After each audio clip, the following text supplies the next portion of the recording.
Thank you very much. I'm Richard Jordan, chairman of the conference. I'm going to just introduce Khalid Dawood, who will introduce the speakers. So Khalid, thank you very much for moderating this session, and I turn it over to you, and I will return in about 3 minutes. So our next speaker is Dr. Rosalind Peterson. She's the California president and co-founder of the Agriculture Defense Coalition, formed in 2006 to protect agricultural crop production from uncontrolled experimental weather modification programs. A very interesting topic, you know, for a non-specialized person like myself. But also very interesting in her CV that we have with you is also her extensive efforts to protect drinking water supplies from toxic chemical contamination in Martinez, California. That's a very interesting topic, of course, and I was actually wondering myself whether you can tackle whether the same experiments that you're holding in California could be extended to other world countries, particularly poor and developed countries like where we come from. Thank you. Thank you. Good afternoon, ladies and gentlemen, Mr. Chairman. It is a pleasure to be here to speak with all of you today. One of the things that I would like to say is that we are in a global drumbeat right at the moment talking about climate change and global warming. One of the things that is affected by climate change is agriculture. But some of what we are seeing is man-made, but man-made in a different way than you may guess. Weather modification programs, experimental ones done by private companies, done by the United States government, done by states across the United States, are underway. There's more than 50 of them in operation across the United States. All of these impact agriculture because they change the microclimates needed for agriculture to survive.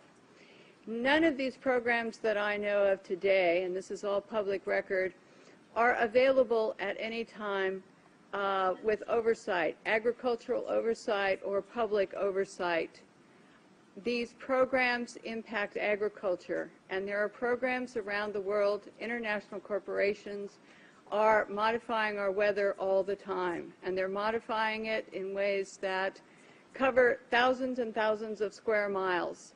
Most of it is chemically altered, so that what happens is that we are putting chemicals, ground-based chemicals that are shot into the air, or chemicals coming from airplanes that change and modify our weather. So one of the things that I'm concerned about and that we need to address in the future is how these programs are impacting microclimates needed for our crops to survive and needed for pollination. If we change the growing season, the pollinators may not survive, and also our crops, our flowers, and our tree crops may not get the pollination needed. So one of my areas is looking at this situation to see if we can begin to put under control experimental and other types of weather modification programs. The other issue is that a lot of times we're talking about mitigation for climate change. It's rather an undefined term at this period of time. And so what happens is that many times we're talking about artificially putting chemicals like sulfur or particulates into the atmosphere in what they call geoengineering schemes to reduce and help the planet, supposedly, but help the planet to not go through such a tremendous global climate change and to mitigate global warming. However, the incidence of putting chemicals into our atmosphere is going to change and impact agricultural crop production. And if you take and you put up into our skies chemicals to reduce the amount of sunlight reaching the earth, you are going to begin to reduce crop production. Studies at the University of Illinois on corn crop production show reductions. Without the process of photosynthesis, whereby plants from direct sunlight gain the energy to grow, to produce crops, we are going to find ourselves, if we mitigate in that direction, impacting the crop production not only here in the United States, but worldwide. One of the things that is impacting crop production right now in the United States and reducing photosynthesis and also impacting the ability of solar power panels to generate the type of power that they should is persistent jet contrails. NASA talks about persistent jet contrails as exacerbating global warming because they trap warmth in the atmosphere when they produce cirrus and man-made clouds. NASA also talks about that that these aircraft leaving persistent contrails are changing our climate. And when they change our climate to the degree that one jet can leave a persistent jet contrail which will spread across our skies from what this picture up here on my left on the screen looks like, which is a trail left by a jet, that trail can expand to 4,000 kilometers and last for 20 hours. This was unheard of in the early 60s and the 70s, and it wasn't until the late 1980s that there was a change and we started to have persistent jet contrails that persist. NASA studies show that part of our global warming problem could be attributed to these types of contrails and the jets that leave them. So one of the issues as we go through is, how do you like your skies, natural or man-made? And right now we are making man-made clouds, and this is trapping warmth in our atmosphere. The climate change that is produced by these jets, not all jets, mostly some non-commercial, but what happens to our skies is that we start to see the changes. The man-made clouds do trap the warmth, and they increase the humidity. This allows for pests to proliferate, diseases, molds, mildews, funguses, and viruses. This is a man-made cloud, ladies and gentlemen, and these pictures I took myself over Northern California, and this is a burst. This is where a jet left a huge plume, and then this turned in at the end of it to a burst, and this is not normal, never seen before in our county historically, and I was born and raised there. This is another picture showing the jet trail just before the burst. This is our skies, and I want you to know that what you're seeing now, a lot of times many scientists know, especially at NASA and in other areas, that the skies that we're seeing are not normal cloud formations. These are man-made. And what happens as we reduce the amount of sunlight in a form of global dimming, we reduce the solar power with these type of clouds, and we reduce photosynthesis, which is going to impact agriculture. The pictures look odd.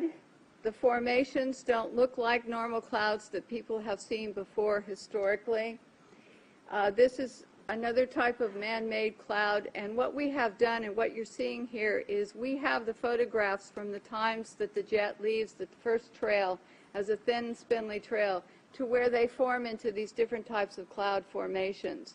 All of you can start looking up and seeing this. What happens is that there are experiments, and there's a color, you can see some color in this photograph. And part of what we're doing also is we're sending up canisters. The United States government, NASA, the U.S. Air Force, is sending up canisters into the atmosphere filled with chemicals to modify and experiment with our ionosphere.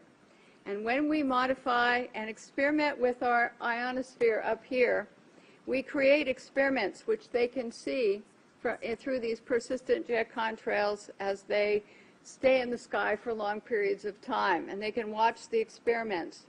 The type of chemicals they are using are aluminum, barium, strontium, and these canisters are sent up on rockets, and what they do is they superheat the canisters to create experiments in our atmosphere. The experiments can give you colorful auroras, which they talk about as being wonderful.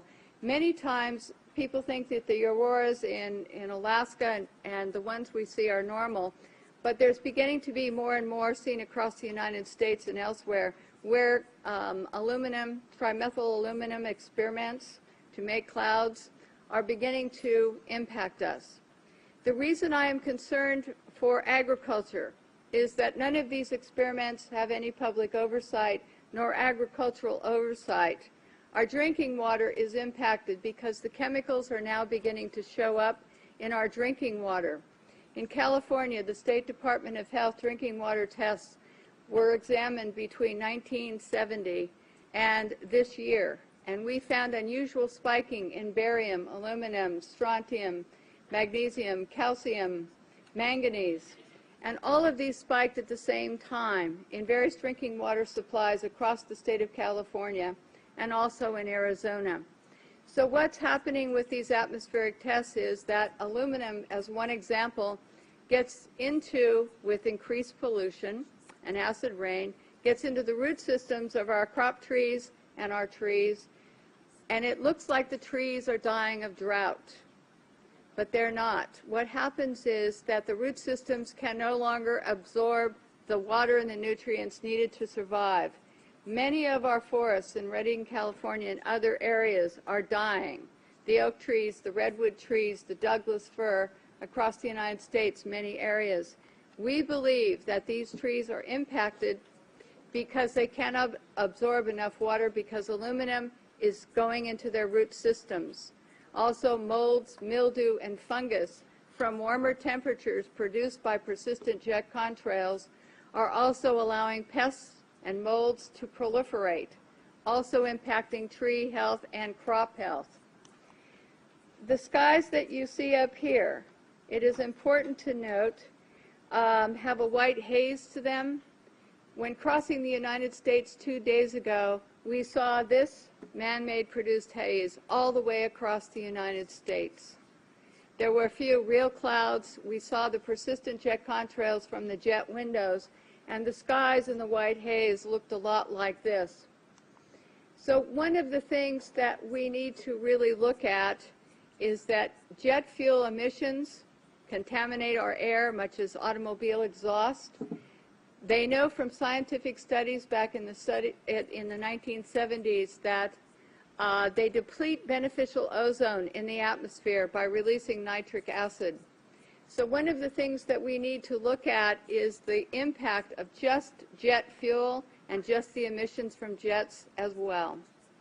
I want to go on and talk briefly about a couple of issues here that I think are important for everyone to realize. If we don't look at the problems that we are creating, the atmospheric testing programs, in other words, the jet contrails that are warming our climate, and we say to ourselves, we want to geoengineer something else. We want to add more particulates to help global warming or to stop climate change. What we're going to have is we're going to have a pea soup up there of chemicals which are going to be detrimental to our health.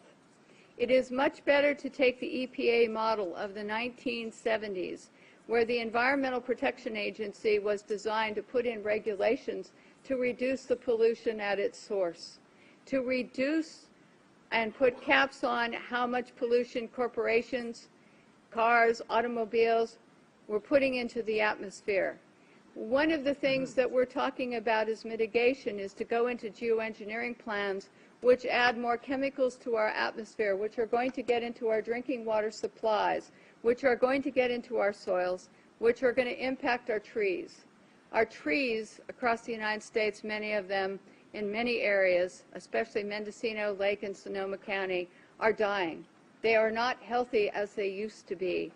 And this problem, having traveled across the United States into some other areas, seeing the pictures coming in from across the United States and other countries, we're finding that there's beginning to be an impact from all of these programs and all the chemicals in our skies. And so one of the things we need to think about and work for is reducing pollution. Alan Buckman from the California State Department in Fish and Game talked about microbes, and they're important to the environment. We have at our disposal already some technologies and already the wherewithal to begin to make the planet more healthy and to put it into a different perspective. But if we go to the geoengineering schemes that are waiting in the wings, thousands of them, to put the particulates up and sulfur, then we are going to be in trouble with agriculture across the United States and around the world. It is time that we look at some different solutions that are already here And it's time that we look at what's happening in our skies and say we don't need to add any more chemicals. We are doing enough. And what these experiments in our skies are doing with atmospheric heating and testing, we don't know. But the chemicals are showing up in our drinking water. So in closing, I would like to say to all of you and to encourage you to know that just what I showed you today is beginning to impact crop production in the United States. And we're seeing higher UV radiation that is burning the tips of our trees and our plants. We see the molds and mildews growing here. And we see all of this. And we hope that all of you will consider before you think of mitigation and just go forward with some of the plans that are being sold to you as almost a cap-and-trade situation, where a corporation like Planktos decides to put iron dust into the Galapagos Islands area. This is a proposal, may have already started, and to create algae blooms. And yes, they're saying, yes, we're going to help the environment because we're going to create these algae blooms for more oxygen. But what happens is it's going to impact the marine life in those areas. As a geoengineering plan, it is going to be sold, the credits for this, the supposed benefits, is to be sold as credits to people who want to pollute more. And here's the really awful twist to this, in my opinion, is if we sell pollution credits to polluters to ask them so that they can pollute more, we're only going to add more to our climate change and to our global warming processes. We have to say, no, we don't want money market schemes that are going to go into the ocean and change something possibly to the detriment of our oceans or our air in order to sell credits to someone who wants to pollute more. Ladies and gentlemen, this is a consideration for all of you when you start to talk about caps and trades, when you start to talk about geoengineering plans, because we don't need a money market scheme. We need to have and use the microbes available to us, the science available to us to reduce the pollution that we're putting into the atmosphere, and we need a new direction, and I think that this might be a good one. So I hope that all of you will consider what I have to say today, and I want to thank you once again for listening to what I had to say. Thank you.